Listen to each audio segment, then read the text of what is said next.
Good morning, everyone. Today is what day is today? Well, today is Friday, and today is the day that the Lord has made. Let us rejoice and be glad in it. So, today is Friday morning, and I woke up late than usual. I did not hear my alarm clock this morning because my phone was off. I wasn't able to charge my phone last night, so I woke up this morning and my phone is dead. What a way to start my morning. But anyway, I realized it's already 6 o'clock when I finally got up. And then um so I had to charge my phone, and it doesn't feel good waking up in the morning that your phone is empty, because the first thing I do when I wake up in the morning is I will go to my Bible app and read the word of the day. And I was like, okay, um that's okay. um I'll just I'll just make sure that it's not gonna happen again next time. But I don't know what happened yesterday. I'm not used to not charging my phone. But last night I let it slide. I just went to bed and then woke up this morning on the other side of the bed. So I didn't really wake up super upbeat and super energetic. But well, thank you, Father God, for today. It's a great day. I mean, there are things that's really beyond my control, so there's really nothing I can do about it but to appreciate the day that I woke up again this morning with a happy spirit. Not too happy, not too sad. I am so. I am in between. I am in the middle. So, anyway, ano na naman ang pagchichismisan natin ngayon? What is our topic of the day? Well, there's a lot of things that I'd like to talk to you about to see if this is something that is relatable to you, that you can relate to, that maybe you can connect the dots and you can find answer to your question. And maybe me sharing my story will give you the light and understand what really is the situation and what really is happening here, no? So anyway, tawag dito, I don't know how I am going to start my topic, because when I talk, it just keep coming spontaneously. No script, no guide, but it's coming out of my heart, the reality, the truth, the fact, and nothing but the truth. So anyway, anong araw ngayon? So araw ngayon ng Biyernes, tingnan nyo naman, magandang araw, maliwanag, namumulaklak ang mga halaman. Look at the sky, so blue. This is my view in the morning. The sky is blue, lots of green, so that's how I start my day positive. I open the window and then look at the sky and appreciate the day. So that's how it started. And look at my bear. I had my bear. I had it for so long. So I had my big pink bear. Anyway, so yun na nga yun. Tawag dito. I'm gonna share to you the story of my lola, my grandmother. My grandmother's name is Nanay. Teresita Ferreras. I call her Nanay. I don't know. I've just gotten used to it. I call her Nanay. Nanay, in English, it is also translated as mother. So maybe people are getting confused that Nanay or my grandmother is my mom. She's not my mom. She's my grandmother. So, what is the story of my grandmother? Well, my grandmother is living with me. She lives with me. She is on, senior pension. So, she's not working, obviously. I mean, she's at home all the time, every day. And my grandmother is the kindest person I know. She's the kind of woman who doesn't rest. The moment that she wakes up in the morning, she will make sure that there's food on the table, na pag tinitimplahan kanya ng coffee, pinaghahandaan kanya ng breakfast. And then, since I was born, hindi ko siya nakitang naging tamad. She's always the kind of woman na palaging may ginagawa. Hindi siya maramot. She is a giving mother. She's a giving grandmother. Masyado siyang mapagbigay. At to the extent that too much giving of her service, of her time, of her effort, na minsan is being taken for granted, na masyado kang mabait, masyado kang malambot. Tawag dito, lahat kami ng mga apo niya, minahal niya at inalagaan niya. In fact, I remember growing up na madalas ako doon natutulog sa bahay ng lola ko, na katabi ko siya. So ganun ako kamahal ng lola ko. Tapos, tawag dito, um, yung lola ko din, for how many years she was taking care of my ill grandfather. So ilang taon din yung grandfather ko na nakahiga sa kwarto, that my grandmother would always bring her food every time, because he's suffering from illness. So that's how my grandmother would serve him. Time, effort, service. And then my grandmother is the one who is responsible for working at the farm. Siya yung naglulukad, siya yung nag-aasikaso ng palayan. She's the one taking care of the farm, and she's the one taking care of the rice field. So for a woman like her, it is an intense work that I've seen her done in the past, na wala siyang masyadong katulong, tawag dito. Yung iba tinutulungan naman siya, but for the most part siya talaga nakikita ko palaging nag-aasikaso sa lahat na kinakaya niya. So sabi ko nga, naalala ko, I've chosen my grandmother because she is my life. My grandmother is the symbol of life. She's my green. You know why? Because my grandmother growing up, she's the one who introduced me the essence of life, how to appreciate the nature. Growing up, she would always take me to our farm. At our farm, we would see the beauty of, different living organism, different creature. Medyo may pagka-OA ito pag marinig nyo, but even when I was a child, my grandmother would teach me different sounds of birds. We would spend overnight at the farm because we are farming the coconut. So she would teach me so many things. She would teach me how to sound like birds. So she would camouflage to the sound of a bird. Tawag dito, she taught me the different insects, different animals in the farm. And at that time, I really don't understand, the relationship between the nature and human. But looking at it now, it played an important role in my life, so I can be more appreciative of the beauty of life. My grandmother appreciates the beauty of life. She loves animals. We had different pets growing up. We had turtle, we had birds, we had dogs, cats. That's how I grew up. And that is my grandmother. Masyado siyang and we also have carabao. So masyado talaga siyang mapagmahal sa mga living things. That is my grandmother. She has a deep connection to nature. My grandmother is not the kind of woman who would go to church every Sunday, but you will hear her every day pray.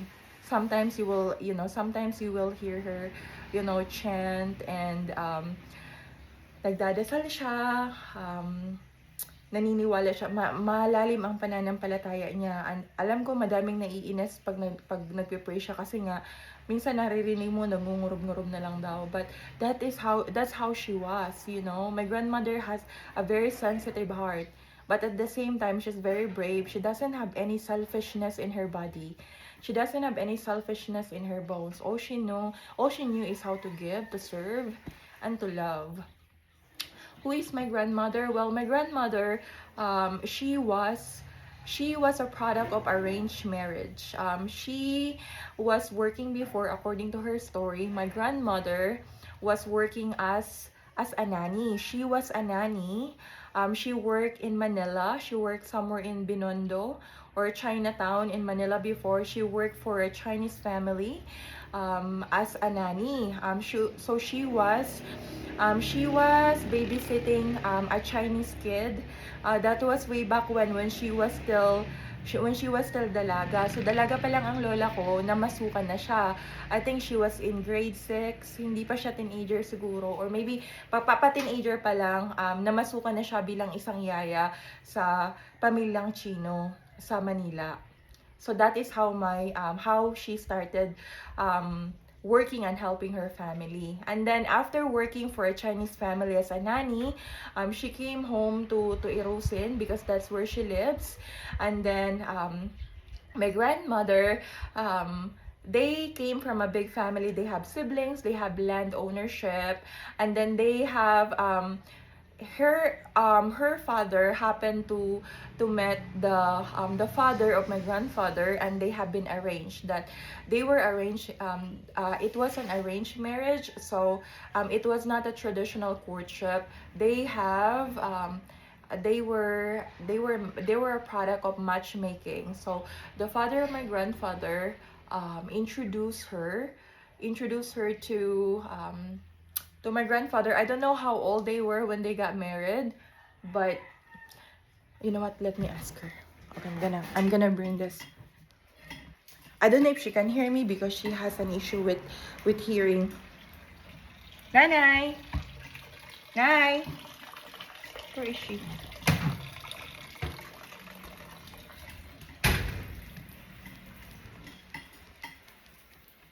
Where is my grandmother? Nay! She's here. Nanay. That's my grandmother. She wakes up. Ano? Ay, an aray ng bado? Ay, wow. Kaagaga malinigo na. So, in the morning, she makes sure that our plants are watered. So, ayan. Tingnan nyo.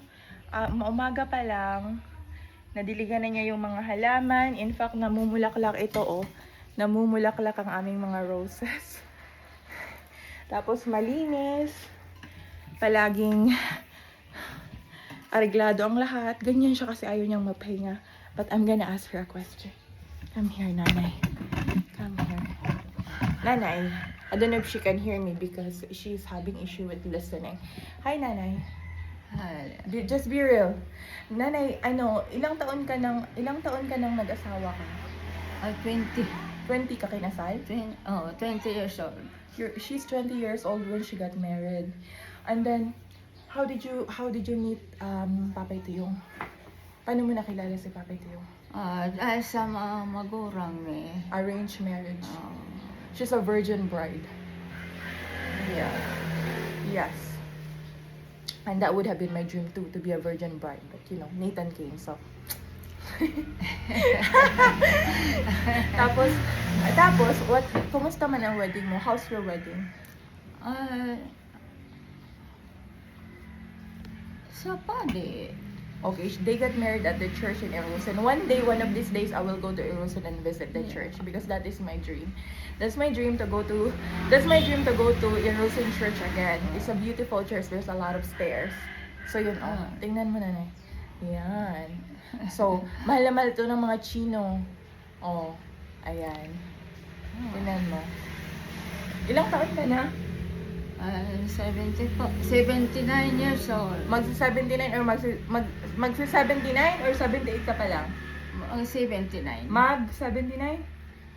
Oh, she's turning 79 this August. August 25. So, August 25 is my August 25 is my grandmother's birthday. And it's so funny because last week or early this week, I was applying for a job. I was applying for a recruiter job, working from home. I am already teaching, but I applied for another recruiting job, which is a better pay. Hindi kasing laki ng sahod ko sa Amerika, but it's $10 per hour. So I was very confident na makukuha ko yung trabaho ko. Habang nag-ini-interview ako last time, yung lola ko kumakain sila, they're having dinner, and then my grandmother suddenly dropped the spoon on the floor or the fork on the floor. While I was having an interview for a recruiter position, my grandmother dropped the fork on the floor. And then I said to the recruiter and the interviewer, "I'm sorry, we're having dinner." And then tawag dito, and then the next day, I was looking on my Instagram, and then according to the word, there is this Instagram post that said, "May God rescue you from an opportunity that is not for you." Na sana yung may oportunidad na dumating na sana isave ka ng Diyos kasi hindi yan para sa'yo. So yesterday, I received an email from the recruiter that unfortunately you did not get that $10 per hour job. And it was sent to me at 8:25, which is my grandmother's birthday. So I was like, thank you Lord, this is a sign from God that this is a sign from God that this is not for me, and it is a blessing. It is a blessing in disguise that I did not get the recruiter position, and I know there's a plan for it because just like what I said, my grandmother is my life. You know, she is the one who introduced me to appreciate the beauty of nature, the beauty of life. So you know, getting the job will just imprison me from sitting in front of my computer pretty much all night US time. So she's, you know, this is another testimony that, you know, God has a way, and He moves in mysterious way to save me, you know, because kung binigay na naman sa akin yung opportunity na yon, ano mangyayari sa akin? I will end up staying overnight, kulang yung tulog ko, may pera nga, kulang ang tulog ko, wala nang buhay. So, thank you. You know, instead of being negative that I did not get that recruiter position, I am grateful because it's a blessing in disguise. So, maybe na-turn off yung recruiter kasi may, ano yung ingay? Narinig ko yung mga nahulog na tinidor habang nag-i-interview ako sa'yo. But that's okay. You did me a favor because you saved my life. You know? I am working as a teacher and that's enough. The pay is not too much but it's okay, right? Because we will survive anyway. Mabubuhay pa din naman kami. Meron kaming koprahan. Charot. 'Di ba? Nagmamalaki. Meron din naman kami mga tanim-tanim na gulay, o 'di ba? Hindi kami maguguto. Meron din namang palayan kahit papaano. Nagjo-joke lang ako, hindi ako nagmamayabang. Mahirap kasing magmayabang. But anyway, she is my grandmother, and then she told me before that mahal na mahal nga daw siya ng mga Chino. Tawag dito yung amo niya dati, tawag dito, di ba may amo ka na sabi mo tinuturuan ka kung paano mag-camouflage? Sabi mo? Na tinuturuan ka kung paano yung mga tunog ng mga ibon na parang you know the sound of different birds.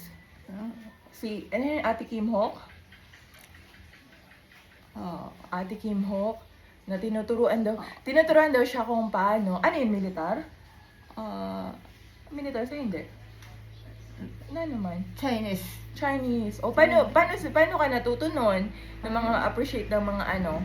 Dahil sa kanila, ikaw lang talaga ang mahilig sa mga animals, ang plants. Ako, dahil may bata, may anak, ang maliit na inalagaan ko. Kaya natuto ako sa pagsalita ng Inche. O sige nga, sample nga. Chinese. Sample. Sige nga, sample. Kamcha-o. Ni hao ma? Kakain tayo. Oh, chow fan? Chow fan? Sa Chowking? Shishe? Yeah. Siomai? Siomai? Lariat? Yasuya. For two? Yasoy. Es en Tagalog is Yasoy. Guapo. Yasoy.